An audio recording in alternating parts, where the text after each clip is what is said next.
The Odessa network appears to be a private sector, legitimate commercial enterprise. But as we dug deeper, we discovered that it was also trafficking in arms to countries that were subject to international sanctions. And it was doing so with the official imprimatur of the Russian government and the Putin regime. Furthermore, what appeared to be a network of independent shipping companies, port authorities, and maritime service providers turned out to actually be a very hierarchical power structure that was operating with official Russian government sanction, trafficking in weapons in order to support Russian foreign policy and reinforce the Putin regime's internal controls through the distribution of both licit and illicit wealth. The Odessa network was leveraging both licit and illicit financial, logistics, and infrastructure facilitators and enablers. Its illicit activities spanned the globe. We found the topic because of our analysts. In this case, our analyst, Tom Wallace, a Russian language laureate out of the University of Iowa, saw the expanding conflict in Syria and asked himself, if Syria is under an international arms embargo and sanctions regime, then how are they being rearmed? Looking at Syria's history and the external relations of the Assad regime, he hypothesized that the supplier had to be Russia. So he asked himself, if it is Russia, how are they doing it in the face of internal sanctions without getting caught? Before he could get to the illicit aspect of the trafficking, he realized that the first question that had to be answered is how Russia would do it if it were licit. By studying the activities and agents in a legal arms transaction, he was able to infer the necessary illicit activities. He could then select relevant and competent data sources by backwards chaining along the evidentiary path. There were several practical reasons why we took this approach. For one thing, the Syria problem was very much in the media, and we would certainly have garnered more attention if we had focused our efforts there. However, it seemed to make little sense to focus on an inaccessible and data-sparse battlefield that was only the endpoint of the arming effort.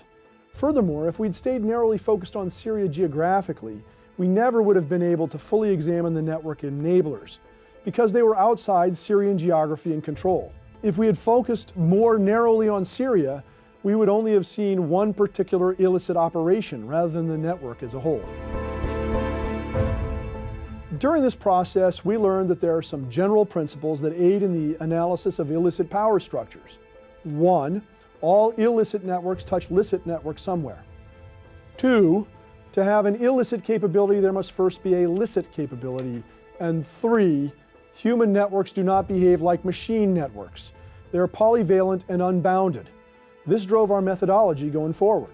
We know that our methods work because our analysis has led to sanctions and seizures against banks, corporations, and individuals through our assistance of efforts at the Departments of Treasury and Justice, as well as other agencies like Scotland Yard and the World Customs Organization. More recently, we were asked to examine the network that perpetrates, facilitates, and enables hate speech against Muslim minorities in Myanmar. By examining licit communication in the region, we focused on certain social media outlets and then determined the best tools to use these sources.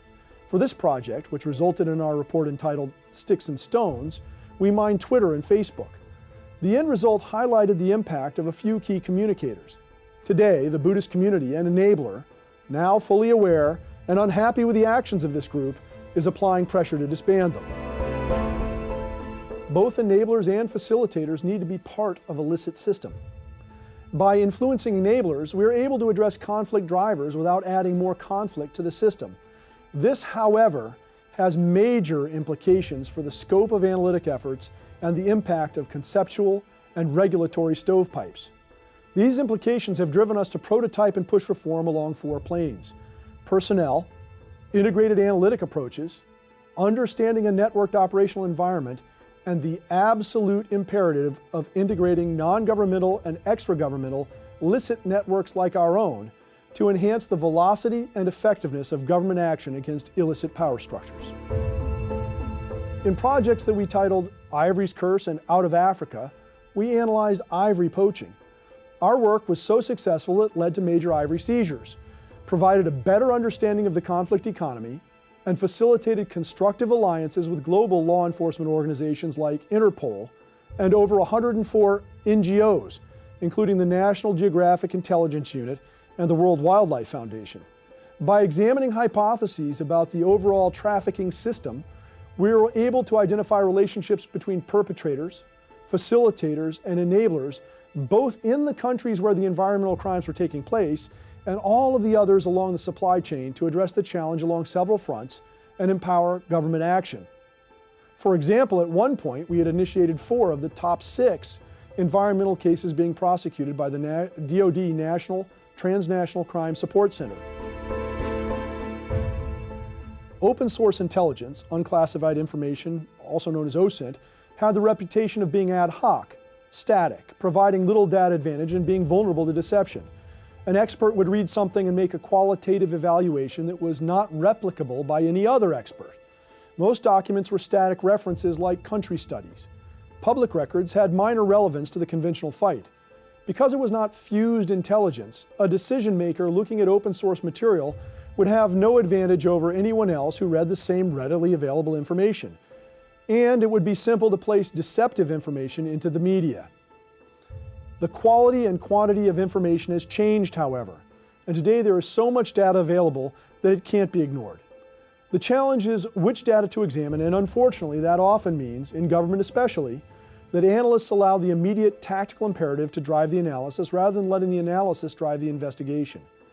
By recognizing drastic changes in data availability, the network nature of the threat, and using a variety of available analytic tools in a replicable process, we've been able to provide data-driven and quantitative reports that address each of these concerns. After the Odessa network report was published, Military Sealift Command later canceled major shipping contracts with the perpetrators and facilitators we had exposed. So CalBuy and others challenged the report in ads, and CalBuy threatened to sue us. They were not only impugning the quality and accuracy of our work, they were creating an environment whereby our very ability to conduct this kind of analysis and publication would have been jeopardized.